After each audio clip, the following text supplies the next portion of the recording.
دیکھیے، جیسے گزشتہ نشست میں صحیح احادیث کی روشنی میں سورۃ الفاتحہ کی بے شمار فضائل اور مادی اور روحانی فوائد بیان کیے گئے کہ جو بندہ مکمل یکسوئی، انہماک کے قلب، خشوع و خضوع اور فہم سورۃ الفاتحہ کے ساتھ کثرت سے سورۃ الفاتحہ کی تلاوت کرتا ہے، اللہ جل وعلا اسے ہر قسم کی جسمانی اور روحانی بیماریوں اور تکالیف و عوارض سے شفا عطا فرما دیتا ہے۔ روزگار کے معاملات، روزی میں تنگی اور دیگر معاشی مسائل سے سورۃ الفاتحہ کے ورد کے ذریعے نجات حاصل ہوتی ہے، اور خاص طور پر سکینہ و طمانینت قلب کے لیے، دل کے سکون کے لیے سورۃ الفاتحہ کی تلاوت انتہائی مفید ہے۔ جب بھی دل میں بے چینی، اضطراب اور بے سکونی کی کیفیت محسوس کرو تو کثرت سے سورۃ الفاتحہ کی تلاوت کرو، اور پھر دیکھو سورۃ الفاتحہ کیسے تمہارے من میں چراغاں کر کے تمہارے دل کی ویران بستی کو آباد کر دیتی ہے۔ تمہیں سکون کی دولت نصیب ہوگی۔ یوں ہی اگر آپ کو لگتا ہے کہ لوگ آپ سے محبت نہیں کرتے، کوئی آپ کو پسند نہیں کرتا، سب نفرت کرتے ہیں، پیار کوئی نہیں کرتا، تو یاد رکھنا، جو جس قدر خلوص اور پیار کے ساتھ سورۃ الفاتحہ کی تلاوت کرتا ہے، اللہ جل وعلا لوگوں کے دلوں میں اس کی اتنی ہی محبت پیدا فرما دیتا ہے۔ یہ سورۃ الفاتحہ کی کثرت سے تلاوت کی برکت ہے کہ یہ انسان کو اللہ کی مخلوق کا محبوب بنا دیتی ہے، لوگ اس سے پیار کرتے ہیں۔ The most hated person becomes the most beloved of people with the blessings of the recitation of سورۃ الفاتحہ۔ اور اگر کسی کا حافظہ کمزور ہے تو وہ کثرت سے سورۃ الفاتحہ کی تلاوت کرے، اللہ جل وعلا اس کے حافظے کو تقویت عطا فرما دے گا۔ مختلف قسم کی ذہنی بیماریوں کا علاج سورۃ الفاتحہ کی تلاوت میں ہے، اور خاص طور پر جو شخص ڈپریشن کے مرض میں مبتلا ہے، وہ جتنی توجہ کے ساتھ سورۃ الفاتحہ کی تلاوت کرتا ہے، اللہ جل وعلا اتنا ہی جلدی اسے ڈپریشن کے مرض سے شفا یاب کر دیتا ہے۔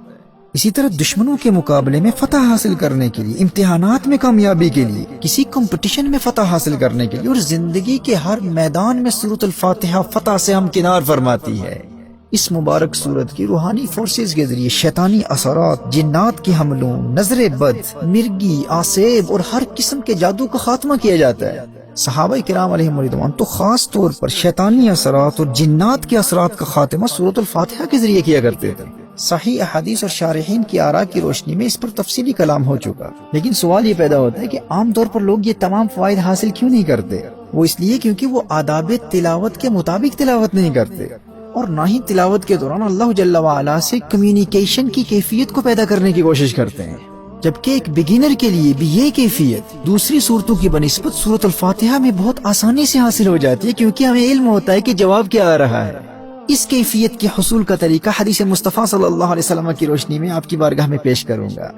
اور اگر آپ کی کوئی جائز حاجت ہے اور آپ چاہتے ہیں کہ آپ کی وہ حاجت جلد پوری ہو جائے، تو صحیح عقیدہ، گناہوں سے توبہ اور دین اسلام کے احکام پر عمل کی شرط کے ساتھ ہمارے مشائخ کے اس مجرب ورد پر عمل کیجئے، انشاءاللہ آپ کی حاجت جلد پائے تکمیل تک پہنچے گی۔ وہ عمل انتہائی آسان ہے۔ فجر کی سنتوں اور فرضوں کے مابین، یعنی صلاۃ الفجر کی 2 سنتیں ادا کرنے کے بعد اور 2 فرض ادا کرنے سے قبل، اپنی اس حاجت کو ذہن میں رکھ کر 41 مرتبہ 41 ٹائمز سورۃ الفاتحہ کو بسم اللہ الرحمن الرحیم کی میم سے ملا کر یوں پڑھیں: بسم اللہ الرحمن الرحیم الحمد للہ رب العالمین، یعنی بسم اللہ الرحمن الرحیم کی جو آخری میم ہے، اس میم کو الحمد کی لام سے ملا کر بسم اللہ الرحمن الرحیم الحمد للہ رب العالمین ولا الضالین تک یہ ہر روز 41 مرتبہ 41 ٹائمز 7 سے 21 دن تک پڑھتے رہیں۔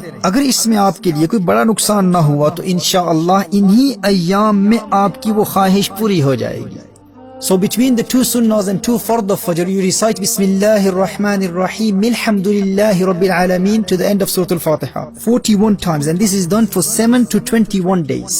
محترم احبہ، سورۃ الفاتحہ کی روحانی پاور کا اندازہ اس حدیث سے بھی لگایا جا سکتا ہے کہ امام ترمذی نے اور امام ابن حبان اور ابن خزیمہ دونوں نے اپنی صحیحین میں حضرت ابو ہریرہ رضی اللہ تعالیٰ عنہ کی روایت کو نقل کیا۔ نبی کریم صلی اللہ تعالیٰ علیہ وآلہ وسلم نے حضرت ابی بن کعب رضی اللہ تعالیٰ عنہ سے ارشاد فرمایا: أتحب أن أعلمك سورة لم ينزل في التوراة ولا في الإنجيل ولا في الزبور ولا في القرآن مثلها؟ تمہیں ایسی صورت نہ سکھاؤں جس جیسی صورت نہ تورات میں ہے، نہ انجیل میں ہے، نہ زبور میں ہے، اور نہ ہی قرآن میں اس جیسی کوئی صورت ہے؟ انہوں نے عرض کیا: نعم یا رسول اللہ صلی اللہ علیہ وآلہ وسلم، جی ارشاد فرمائیے یا رسول اللہ صلی اللہ علیہ وسلم۔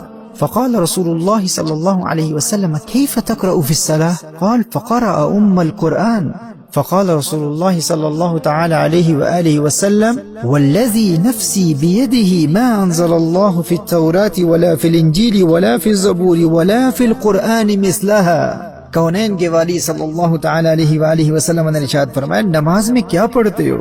تو انہوں نے ام القرآن کی تلاوت کی، یعنی سورۃ الفاتحہ کی تلاوت کی. تو نبی کریم صلی اللہ علیہ وآلہ وسلم نے ارشاد فرمایا مجھے قسم ہے اس ذات کی جس کے قبضہ قدرت میں مجھ محمد کی جان ہے صلی اللہ تعالی علیہ وآلہ وسلم. سورۃ الفاتحہ جیسی سورت نہ تورات میں ہے، نہ انجیل میں ہے، نہ زبور میں ہے، اور نہ ہی قرآن میں ہے. اللہ اکبر، سبحان اللہ. یہ وہ سورت ہے جو آپ سب کو ازبر ہے، ہم سب جانتے ہیں، نماز میں پڑھتے ہیں. اور یاد رکھنا میں نے یہ جو فوائد و منافع بیان کیے ہیں صحیح احادیث سے ثابت ہیں. صحیح بخاری کی حدیث ہے، حضرت ابو سعید خدری رضی اللہ تعالیٰ عنہ سے روایت ہے کہ ہم ایک مرتبہ ایک سفر پر تھے. ایک لونڈی آئی اور کہا کہ یہاں کے قبیلے کے سردار کو ایک سانپ نے کاٹ لیا ہے، کیا آپ میں کوئی ایسا ہے جو جھاڑ پھونک یا دم وغیرہ کر دے؟ صحابہ کرام علیہ رضوان میں سے ایک شخص نے وہاں جا کر کچھ پڑھ کر دم کر دیا اور اللہ جل وعلا کے فضل و کرم سے وہ شخص بالکل ٹھیک ہو گیا. جب بعد میں اس صحابی سے پوچھا گیا کہ کیا آپ کوئی جھاڑ پھونک یا دم وغیرہ بھی کرتے ہیں، آپ کو بھی اس چیز کا علم ہے؟ تو صحابی نے فرمایا کہ میں نے سورۃ الفاتحہ پڑھ کر دم کیا تھا. یہ صحیح بخاری کی حدیث ہے.